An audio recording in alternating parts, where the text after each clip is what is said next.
Olá pessoal, tudo bem? Hoje a gente vai falar aqui sobre potencial elétrico. Essa é a parte um de um vídeo que talvez tenham 2 ou 3 pedaços, né? Mas a gente vai dividir para não ficar uma coisa muito extensa e cansativa, certo?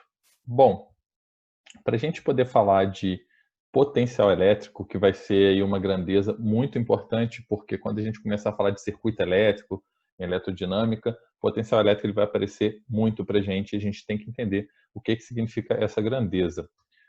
Para tentar definir potencial elétrico, a gente vai ter que começar a falar de energia, certo? Então é um assunto que vocês já devem ter visto anteriormente, mas vou relembrar aqui uma que talvez seja um pouco mais conhecida de vocês, que é energia potencial gravitacional. Vai dar um bom início aí para gente. Vocês lembram de energia potencial gravitacional? Não tô lembrado, não. Não tá lembrado, não. Não, nunca nem vi. Se eu tiver aqui um objeto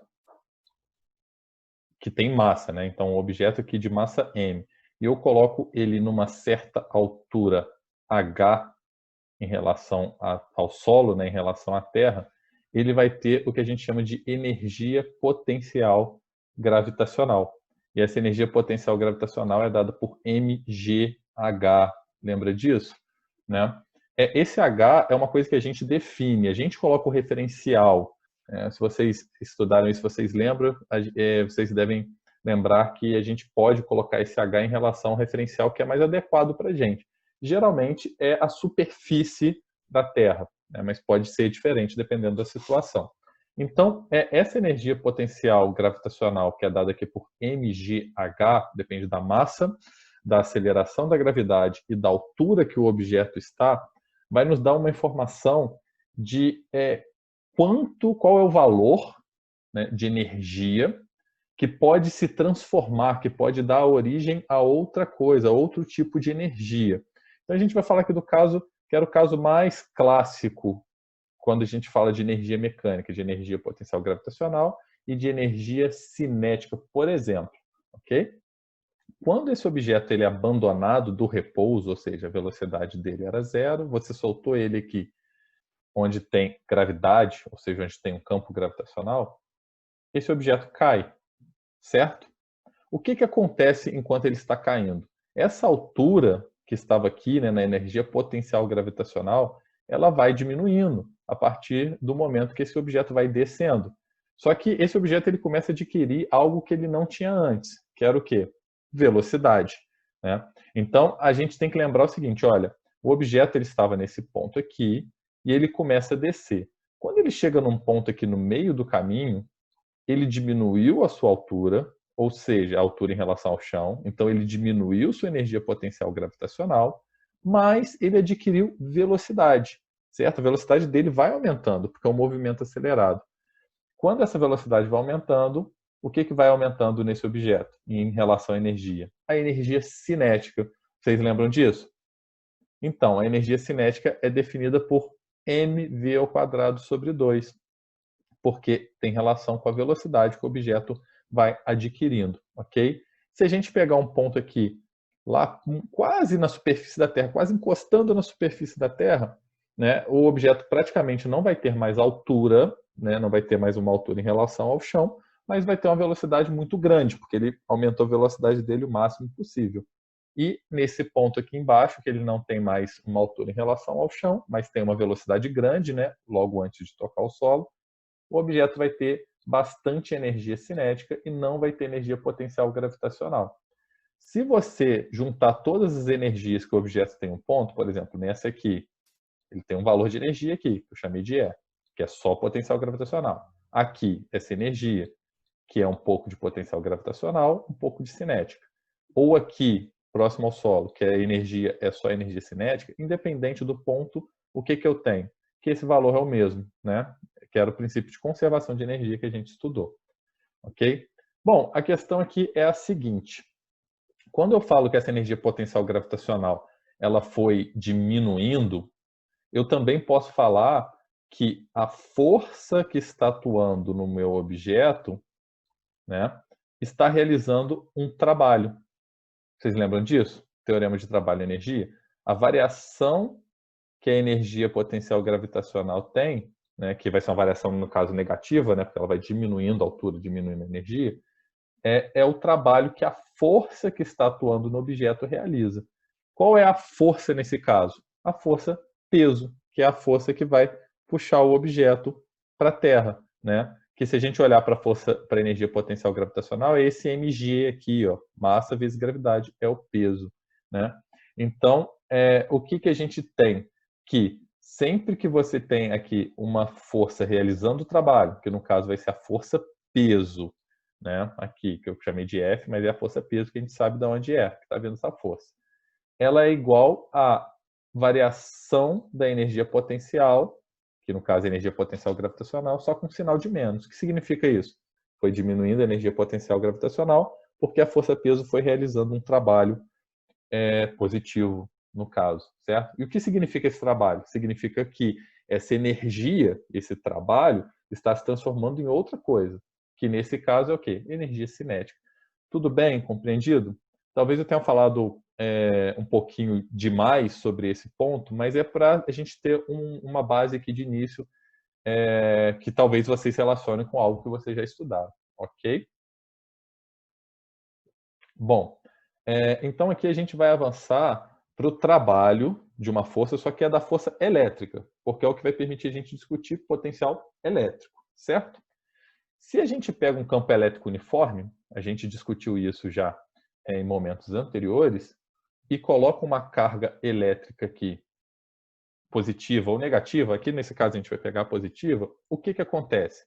Aparece uma força elétrica que vai atuar sobre essa carga, né? Você colocou uma carguinha lá no campo elétrico, aparece uma força. Se a carga é positiva, a força elétrica vai estar na mesma direção e no mesmo sentido do campo elétrico.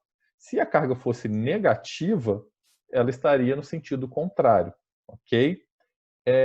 Só essas linhas em azul aqui, as linhas de campo, já seriam suficientes para a gente discutir isso. Mas nesse ponto inicial eu coloquei aqui a representação, né? O que poderia estar gerando esse campo elétrico?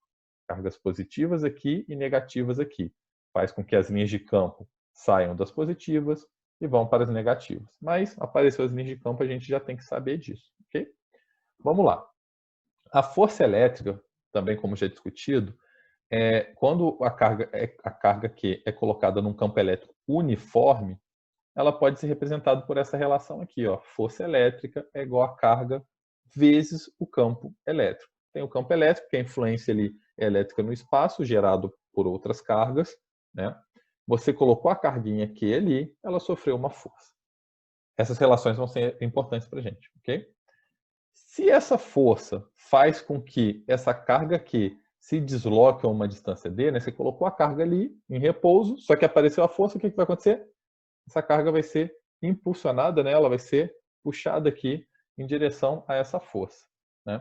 Se isso acontece, a gente pode falar que essa força ela vai realizar um trabalho, certo? Do mesmo jeito que a gente discutiu sobre a força-peso, mas aqui é a força elétrica, é o mesmo conceito, só mudou a natureza da força, certo? Então a força aqui que vai ser feita é a força elétrica, a distância que vai ser percorrida nesse caso é d, né? Antes, no exemplo anterior, era h, que era a altura, aqui é o d, porque a gente chamou de d, de distância. É o trabalho realizado, ok? Essas relações vão ser importantes para a gente. Daqui, e quando essa carga se movimenta, a gente vai tirar o seguinte, olha, o trabalho, então, realizado pela força elétrica vai ser força vezes distância. Só que em um campo elétrico uniforme, eu posso transformar minha força elétrica em Q vezes E. Então, eu tenho que o trabalho da força elétrica em um campo elétrico uniforme é dado por o valor da carga vezes o campo elétrico, que é onde ela está, essas duas juntas a gente chama de força elétrica, vezes a distância percorrida. É o conceito de trabalho, né? Neste caso, vale lembrar o seguinte, o trabalho que é realizado por essa força é positivo. Por quê? Porque a força está fazendo o quê? Com que a carga se movimente no mesmo sentido do campo, então ele está transformando a energia potencial, a gente vai falar disso, em algo. Que poderia ser o quê? Energia cinética nesse caso, né? Você colocou parado, a carguinha está parada, ela começa a se movimentar, começa a adquirir velocidade. Ah, tá, tudo bem. Mas se você fala que é positivo, quando ela pode ser negativa? Tem outra cara? Então, para isso a gente vai ter que lembrar de uma definição de campo de trabalho, desculpa, um pouquinho mais completa. Se vocês recordam, a definição de trabalho não é só força vezes distância. Essa que serve para muitos casos, mas existe uma definição um pouco mais completa. Bom, se a gente fala aqui, então, de trabalho, a gente vai precisar da nossa carga no campo elétrico. Nota que aqui eu não coloco mais, né, as cargas que estão gerando o campo, mas eu já sei implicitamente o que poderia gerar esse campo. E na mesma situação anterior, só que com um caso um pouquinho diferente, que agora a minha carga não se movimenta em sentido aqui em relação a essa distância Dzinho que eu tinha colocado no exemplo anterior, mas se movimenta aqui em relação a um Dzão, que é uma distância um pouquinho maior e que não está na mesma, que não está paralela ao campo elétrico, ou seja, não está horizontal junto com o campo elétrico, mas está aqui em uma direção diferente, a gente precisa de analisar uma definição mais completa de trabalho. Então, vamos lá. Vocês se recordam? A definição de trabalho mais completa seria força que está atuando, que nesse caso vai ser a elétrica, mas poderia ser qualquer outra. A distância percorrida, que nesse caso vocês vão ver que vai ser o Dzão e não o Dzinho, como a gente viu no slide anterior, vezes o cosseno do ângulo entre a força e o deslocamento. Então, vamos lá. Olha, eu tenho uma carga. No exemplo anterior, ela se deslocava para a direita. Ou seja, a distância estava aqui colocada à direita, a força também estava aqui na horizontal para a direita. Então, o ângulo entre força e deslocamento era 0. O cosseno de 0 é 1. Então, eu simplesmente tirei esse cosseno aqui da minha equação, né? E a distância percorrida coincidia aqui com a distância Dzinho, porque era na horizontal. Então, era só força vezes distância. Aqui, como a força está numa direção e o movimento está em outra direção, para eu calcular o trabalho, eu preciso do ângulo entre a força, que está aqui para a direita, e do deslocamento, que está na diagonal para baixo e para a direita aqui. Esse ângulo alfa. Então, minha definição mais completa é força vezes distância, vezes cosseno do ângulo entre a força e o deslocamento. Certo? Entendido isso, a gente consegue avançar um pouquinho mais. Olha só.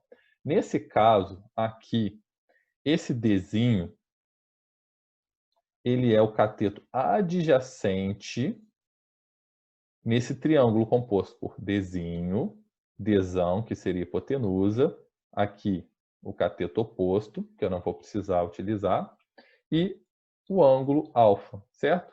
Então, se eu tenho que o Dzinho é o cateto adjacente, eu posso mexer nessa relação aqui e transformar numa coisa que eu já conheço. Olha só.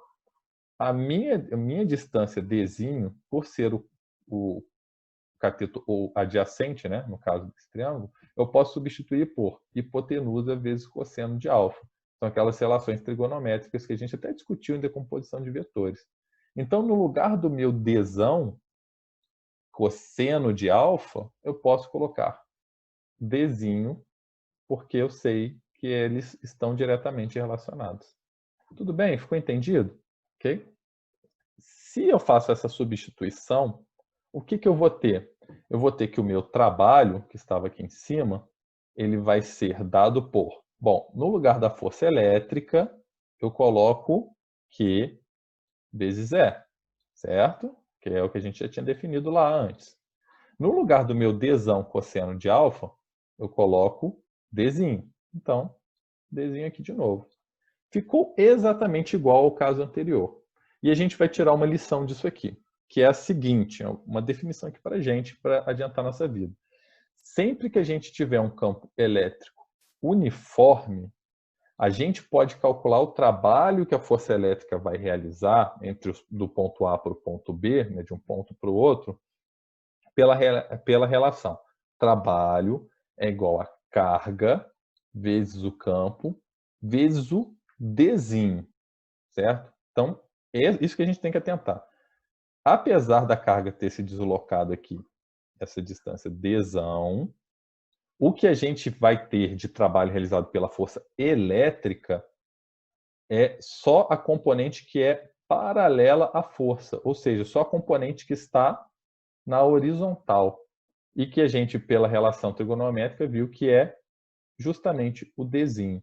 Então, sempre que a gente tiver um campo elétrico, a gente colocou uma carga, independente do movimento que a carga fizer, a distância que a gente vai medir é a distância horizontal. Se você quiser medir a distância realmente ali percorrida, você vai ter que utilizar essas relações de cosseno. E no final das contas vai te dar o mesmo resultado. Espero que tenha ficado compreendido essa parte. Vamos lá.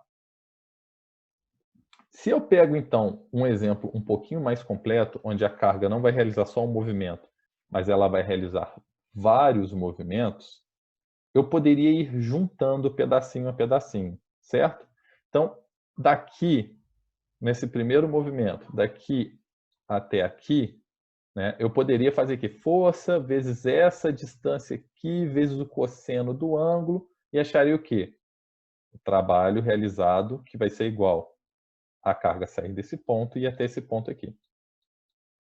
Tudo bem? Aí depois a carga sai desse ponto e sai desse ponto aqui. Eu posso realizar calcular o trabalho utilizando o ângulo, mas eu vou achar o mesmo valor se eu fizer esse cálculo aqui. E depois eu ainda tenho mais um trecho. Posso calcular assim, mas eu vou achar o mesmo resultado do que se ela percorrer essa distância d. Certo? Então, ao invés de eu calcular esse pedaço, o trabalho daqui para cá, o trabalho daqui para cá, o trabalho daqui para cá, eu vou utilizar, posso calcular de uma vez só fazendo o seguinte: trabalho é força, que é carga vezes o campo elétrico, que é força elétrica, vezes a distância dzinho, que é a distância do ponto A até o ponto B percorrida na mesma direção da força, ou seja, aqui na horizontal. A força não está na horizontal, então essa distância dzinho aqui. Então eu já tenho o cálculo, certo? Então a gente vai tirar mais uma informação aqui que é a seguinte: o trabalho total realizado pela força elétrica do ponto A até o ponto B não depende da forma da trajetória. A carga pode subir, descer, rodar e tal, não interessa. Você tendo as informações aqui de A até B, você consegue calcular o trabalho, ok? E isso vai ser relevante para a gente ainda estender isso para o caso geral, que seria o seguinte: olha, esse campo elétrico uniforme a gente calcula desse jeito. Mas se for um campo elétrico que não é uniforme, a carga passar por lugares onde o campo elétrico é diferente em cada ponto, como que a gente faz? Bom, então a gente pega aqui uma situação que é a seguinte: olha, a gente tem um campo elétrico, a gente tem o ponto A e o ponto B, que são os pontos iniciais, o ponto inicial e final de onde a carga vai sair e para onde a carga vai. Ela poderia fazer uma trajetória como essa mostrada aqui em 1, poderia ter uma trajetória como essa mostrada aqui em 2, ou em 3, ou qualquer trajetória. Tudo bem? Como a gente já discutiu antes, a gente precisa saber o quê? As informações no ponto A, que é o ponto inicial, e no ponto B. O que acontece no meio do caminho não é necessário para a gente, certo? A gente poderia utilizar o trabalho é igual a carga vezes o campo elétrico vezes a distância entre os dois pontos. Só que aqui eu tenho um problema, né? Apesar de conhecer o ponto A e o ponto B serem suficientes para eu poder calcular o trabalho, né, a variação de energia, se o campo elétrico for variável, né, ele não for uniforme, qual é o valor de campo elétrico que eu uso? Porque assim, olha, aqui nesse ponto, vamos olhar aqui na imagem, ele pode ter um valor, aqui ele pode ter outro, aqui, né, estou marcando os lugares onde a carga está passando, pode ter outro, aqui é outro, pode ter sentido diferente, pode ter valor diferente. Como que eu uso então? A questão é, se o campo elétrico não for, se for uniforme, tudo bem, campo elétrico tem um valor igual em qualquer ponto, vezes distância, beleza. Se o campo elétrico não for uniforme, esse E e esse D eu não vou poder utilizar. Por quê? Porque eles vão deixar de valer? Não, eles continuam valendo. Mas você teria que calcular cada pedacinho da trajetória. Nesse ponto vezes uma distância pequenininha. Vezes uma distância. E isso seria impossível de se fazer na mão com as ferramentas matemáticas que a gente tem. Só que a questão é, esse trabalho continua valendo. E essa carga continua sendo a que a gente colocou ali, continua valendo. Então, a gente vai tirar informações que, independente do que acontece, vão ser válidas para a gente. Sempre que a carga for colocada no ponto A e ela for para o ponto B, vai existir um trabalho da força elétrica, certo? Aqui, trabalho de A para B, em cima dessa carga aqui, certo? Essa informação, que é escalar, né, porque trabalho é energia, carga é em Coulomb, né, eles não são vetores. O campo elétrico poderia ser vetorial, a gente não está trabalhando com ele aqui mais. Isso vai nos dar informação que vai ser útil para a gente definir potencial. Okay? Então, vamos manter essa informação aqui no cantinho. Trabalho de A sobre B, de A é da força elétrica, de A para B sobre a carga. Isso aqui continua valendo independente do campo elétrico ser uniforme ou não, para a gente definir o potencial. Certo? O que a gente percebe é o seguinte: quando as coisas mudam no meio do caminho, o campo elétrico e o Dzinho de distância ficam mais difíceis da gente utilizar. Mas o trabalho e a carga continuam ali. Então, deve haver informações que a gente pode extrair do ponto A e do ponto B que sozinhas, né, são suficientes para a gente. Né? A gente não precisa conhecer o que acontece no meio do caminho. A gente só precisa conhecer o ponto inicial e o ponto final. Esse ponto inicial e esse ponto final vão nos dar a informação que a gente vai chamar de potencial elétrico, ok? Que a gente vai chamar de VA, potencial elétrico no ponto A, e VB, que é o potencial elétrico no ponto B. Então, o ponto A e o ponto B vão me dar informações que, se eu relacionar uma com a outra, eu consigo conhecer informações de energia elétrica que uma carga vai adquirir indo de um ponto para o outro. Quando eu falo de diferença de potencial de um ponto A para um ponto B, muitas vezes vai aparecer um termo para vocês aí, que é bem utilizado no dia a dia, que é o de diferença de potencial, que vai ser abreviado como DDP, diferença de potencial. E isso vai ser muito útil em circuitos para a gente. Tudo bem? Bom, então, quando eu mantiver essa relação que é válida em qualquer campo elétrico, trabalho de A para B sobre carga, isso vai ser igual a as informações que eu tenho no ponto A menos as informações que eu tenho no ponto B, informações que eu chamo de potencial. Ok? Vou definir um pouquinho melhor isso em breve. Então, potencial no ponto A, potencial elétrico no ponto B. Um menos o outro vai me dar o trabalho por unidade de carga, certo? Trabalhando com essa equação, ainda tem uma informação que pode ser relevante em alguns casos, né, então vale a pena eu comentar, que é o seguinte: se eu passo essa carga aqui multiplicando para o outro lado, multiplicar o VA e o VB, eu vou ter aqui, ó, carga vezes o potencial A, carga vezes o potencial B. Né? Se eu pego a carga e ponho no ponto A, eu tenho carga vezes o potencial A. Essa informação eu vou chamar de energia potencial elétrica em um ponto, ok? Ela às vezes pode aparecer para a gente. Então, se eu coloco a carga elétrica com um certo valor em um lugar do espaço que tem um potencial A, significa que essa carga elétrica vai adquirir uma energia potencial elétrica A. Se eu coloco ela num ponto de potencial B, ela adquire uma energia potencial elétrica B, certo? Se eu tirar uma energia potencial elétrica da outra, a diferença entre elas é o trabalho realizado pela força elétrica. Então, eu posso utilizar desse jeito, eu posso utilizar desse jeito. É a mesma equação. Isso aqui, que eu estou definindo como energia potencial, aparece aqui, tá vendo? Só que a questão é a mesma equação que às vezes a gente acha são várias equações diferentes. Não são. Então, vamos lá. Quando eu tiro, então, o potencial A do potencial B e acho meu trabalho sobre carga, né, muitas vezes vai aparecer para a gente também isso aqui, ó, UAB. Isso aqui só é uma representação de potencial A menos o potencial em B, tá certo? É só para a gente saber. A unidade de potencial elétrico, diferença de potencial, que a gente pode tirar por essa equação é a seguinte, olha, potencial elétrico vai ser unidade de trabalho, lembrando que trabalho e energia têm a mesma unidade de medida, sobre Qzinho, então sobre a unidade de carga. Então, o que a gente vai ter? A unidade de potencial elétrico é Joule, unidade de energia ou trabalho, por Coulomb, que é a unidade de carga. essa unidade de potencial, que é Joule por Coulomb, a gente vai chamar de volt, que a gente também, né, conhece bastante no dia a dia. 110 volts, 220 volts. Então, o trabalho da força elétrica em um campo elétrico qualquer vai depender da carga que você está colocando nela, nesse campo elétrico, e do potencial no ponto inicial, que é o ponto A ali para a gente, e o potencial no ponto B. A trajetória não precisa ser conhecida, certo? A gente não precisa de saber qual foi exatamente a trajetória que a carga seguiu. Pode ser linha reta, pode ser curva, pode ser qualquer uma, ok? Então a gente pode utilizar essa relação aí, potencial A menos potencial B, trabalho sobre carga para qualquer campo elétrico que a gente trabalhar. Tudo bem? Bom, um último destaque que eu vou fazer aqui é o seguinte: a diferença de potencial entre dois pontos é uma informação relevante.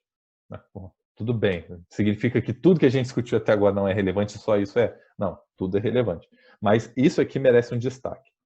Quando a gente fala de potencial elétrico, para a gente é importante saber a diferença entre dois pontos que a gente vai relacionar. Se você fala que o potencial elétrico no ponto A é 1000 volts, essa informação sozinha pode parecer ser muita coisa, mas não é, certo? Sempre que a gente for trabalhar com eletricidade, as informações do que vai acontecer, em qual intensidade que vai acontecer, quando a gente for falar de choques elétricos e tal no circuito, vai falar, mas o potencial é tanto. Sempre que a gente for falar, a gente vai precisar de ter uma informação de diferença de potencial. Se o potencial no ponto A for 1000 volts e no ponto B for 1001 volts, significa que a diferença de um ponto para o outro é de 1 volt só. E essa diferença que vai ser útil para a gente. Se você fala que na sua tomada a diferença de potencial é 220 volts, significa que de um conector da sua tomada para o outro conector da tomada, existe uma diferença de potencial de 220 volts de um conector para o outro. Pode ser 0, 220, pode ser 1000 e a outra 1220. Ok? Isso vai ficar mais claro, principalmente quando a gente for falar de circuito elétrico. E para terminar aqui essa primeira parte, eu só vou comentar de uma unidade de energia que pode aparecer aí também na resolução de exercício e no trabalho, com energia potencial elétrico, certo? Que é a unidade de energia que a gente chama de elétron-volt. Tudo bem? O trabalho da força elétrica em um campo elétrico depende da carga, como a gente veio falando, e do ponto inicial e do ponto final. Né? Do potencial elétrico no ponto inicial, no potencial elétrico no ponto final. Então, essa equação aqui que eu já mostrei 500 mil vezes em meia dúzia de slides. Ok? Só que a questão é a seguinte, se essa carga aqui, Qzinho, for a carga de um elétron, que é 1,6 vezes 10 a menos 19 Coulomb, tá, gente? Não é Joule aqui. Coulomb. Então, erro meu aqui.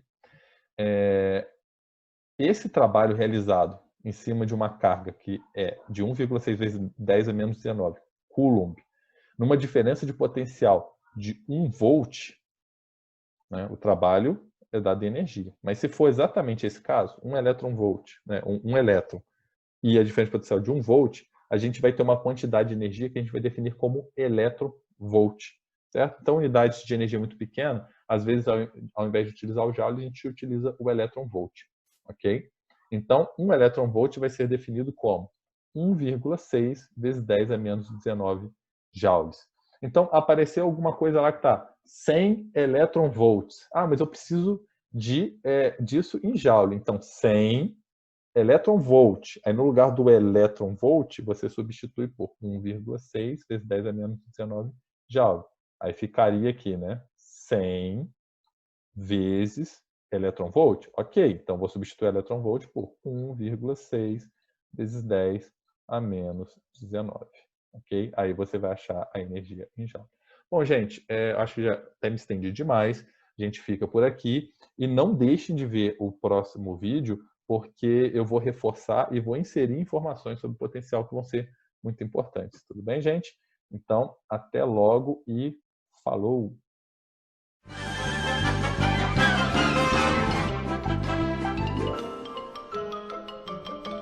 Isso é tudo, pessoal.